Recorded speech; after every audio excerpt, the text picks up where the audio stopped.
Bonjour à toutes et à tous, bienvenue sur Grand Lille TV, il est tout pile 7h30, on est en direct. Très bon réveil à toutes et à tous, bon appétit si vous prenez votre petit déjeuner avec nous. Et bon courage si vous partez travailler. D'abord un coup d'œil sur vos conditions de circulation ce matin. Notez vos ralentissements habituels au rendez-vous malheureusement ce jeudi. Et sur la 22 depuis la frontière belge jusqu'à Ouascal, la rocade nord-ouest également ralentie dans le sens habituel, anglo vers Ouascal.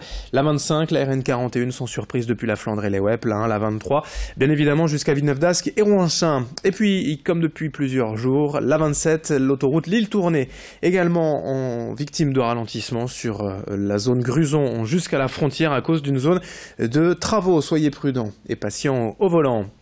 À la une également vos prévisions météo ce matin avec une journée scindée en deux temps. D'abord des averses, des perturbations et du vent ce matin dans la région et puis cette perturbation va s'en aller par l'est, laissant place au soleil, au ciel bleu à une après-midi beaucoup plus agréable. Les températures elles sont stables et légèrement inférieures au normal de saison. 16 degrés de prévu pour cet après-midi. À la une d'abord la colère et la manifestation hier à Paris des buralistes de la région contre la volonté du gouvernement d'afficher le prix du paquet de cigarettes à 10 € d'ici 3 ans, d'ici 2020. Pour eux, cela ne fera qu'accroître le risque de contrebande et du passage vers la Belgique, surtout pour les buralistes frontaliers. Ils ont manifesté hier et comptent bien continuer d'exprimer leur colère. Je vous propose d'écouter d'ailleurs un des responsables des buralistes du Nord hier, l'invité sur notre plateau. On a le marché réel France des fumeurs qui se fournissent dans le réseau des buralistes, mais on a aussi les fumeurs qui se fournissent en dehors du marché des buralistes. Voilà. Comme je vous l'ai dit, c'est les ventes transfrontalières, le marché parallèle et la contrefaçon, la contrebande. Voilà, c'est 27,1% du marché. Voilà, si demain on passe à 1 € en 2018, on va passer à 35 et à l'horizon 2020, si on passe à 10 €, ça sera 65% du marché. Donc c'est-à-dire qu'on va inverser la tendance. Les 65%, il sera hors réseau et nous on fera plus que 37%. Ça, c'est un prévisionnel de la Confédération des buralistes. Dans l'actualité lilloise, également le ras-le-bol des commerçants des Halles de Oisem. Vous le savez certainement, la structure est en travaux depuis plusieurs mois. Initialement prévu le 18 août, puis le 30 septembre, la réouverture a finalement pris encore du retard et les commerçants ne devraient désormais pouvoir réintégrer les Halles qu'à la fin du mois d'octobre. Près de 2 mois et demi de retard, c'est un délai insupportable selon eux. Certains annoncent déjà une perte de chiffre d'affaires d'au moins 50% et dans un premier temps jusqu'au 9 septembre, l'installation des tentes temporaires. La mairie a indemnisé les commerçants, mais depuis plus rien. Ils doivent se débrouiller et regrettent que les engagements n'aient pas été tenus.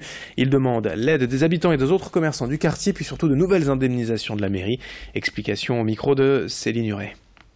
La conséquence directe de ces retards répétés, c'est qu'un certain nombre d'entre tous, nous souffrons en termes de trésorerie, de chiffre d'affaires, de perte de clientèle. C'est une durée d'arrêt qui est beaucoup trop longue. Et un certain nombre d'entre nous sont en grande difficulté puisque dans nos 25 collègues, une a dû déposer bilan fin août. On demande tout simplement la couverture de la totalité des pertes de marge brute, donc ce qui nous permet de vivre, ce qui nous permet de payer nos salariés, qui nous permet de payer nos charges. On aurait pu accepter pour cette semaine de perdre un petit peu, de mettre finalement la main à la poche. Là, quand on voit que le coût des travaux par rapport au prix initial a été multiplié par 150% et qu'on refuserait de nous indemniser à hauteur de la perte de notre marge brute, c'est juste pas correct. 7h34 en direct sur Grand Lille TV. En bref, les deux piétons, un homme et une femme âgés d'une cinquantaine d'années percutés par une camionnette mercredi midi sous le métro Les Prés à Villeneuve-d'Ascq sont morts. Ils n'ont finalement pas survécu à leurs blessures. Le conducteur de la camionnette, lui, était bien un épileptique. Il a eu une crise au volant. Une enquête de police a été ouverte. Selon la Voix du Nord, l'État pourrait installer dès aujourd'hui un dispositif d'accueil et de répit pour les migrants du Puy-Touques à Grande-Sainte dans des bus aménagés. L'objectif serait de les convaincre à terme de ne plus vivre dans les bois, dans ces zones donc insalubre, et de rejoindre à terme les centres d'accueil et d'hébergement. Dans le reste de cette édition, on vous présente une solution pour vous aider à mieux manger. Milizy est une start-up basée à Lomme sur le site du Mine, où sont aujourd'hui d'ailleurs incubées plusieurs jeunes entreprises avec l'aide de la MEL. Son concept, c'est de proposer des boîtes avec recettes et ingrédients, le tout clé en main pour varier son alimentation, manger équilibré.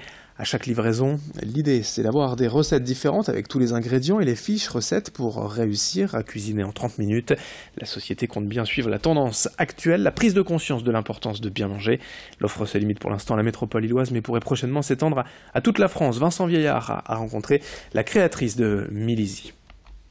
C'est très récent, elle a été lancée très exactement le 30 mai. Et bien, écoute, sur la métropole lilloise, et on est dans le démarrage de l'activité. Les tests sont très concluants en fait, sur la métropole lilloise. On a fait quelques ajustements et on se déploie national courant novembre. On a de plus en plus de clients, ça monte bien, et on a surtout des clients qui réachètent. Un client réachète en moyenne toutes les 2-3 semaines une box. Donc il faut qu'on se fasse connaître, mais à partir du moment où les personnes ont testé le service, ils l'ont adopté. Donc ça, c'est génial. On enchaîne et on termine d'ailleurs avec le travail étonnant de l'association On Soc en stock. Depuis quelques mois, 2 jeunes actifs lillois, Léa et Nathan, se sont lancés dans la récupération de chaussettes pour les sans-abri ou les migrants de la région. Elle est avocate, lui chercheur en économie, et leur idée toute simple, c'est de récolter, laver, trier et redistribuer ces chaussettes, qu'elles soient orphelines ou par paire. Pour l'instant, les 2 bénévoles font le tri dans leur appartement, mais aimeraient quand même trouver un local pour rassembler leur stock.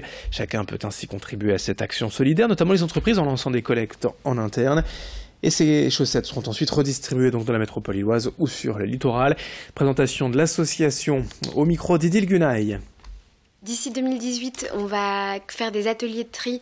On essaye de trouver un local parce que là c'est encore un peu artisanal, on est encore un peu à la maison, donc on essaye d'ici 2018 d'avoir un local dans lequel on pourra faire des ateliers de tri. En attendant, les entreprises... Et dans ce local, on compte y mettre aussi une machine... le plus industriel possible, qui permettent de tourner en boucle et donc ce qu'on souhaiterait avoir à terme, c'est un local avec plusieurs clés et que les bénévoles, parce qu'on va faire des appels à adhésion dès 2018, que les bénévoles puissent rentrer, faire leur propre machine et procéder à un petit tri et voilà, que chacun puisse faire ce qu'il a envie de faire, ce qu'il peut faire à son échelle. C'est vraiment le credo de notre association. Et puis pour finir, un mot de vos conditions de circulation en direct. Toujours cette zone de travaux sur la 27, l'autoroute Lille-Tournai, depuis la frontière belge jusqu'à Gruson, dans les 2 sens de circulation, zone de travaux et ralentissement ce matin. Ailleurs, comme d'habitude, sur la 25, la RN 41, la 22, la Rocade Nord-Ouest, la 1 ou la 23.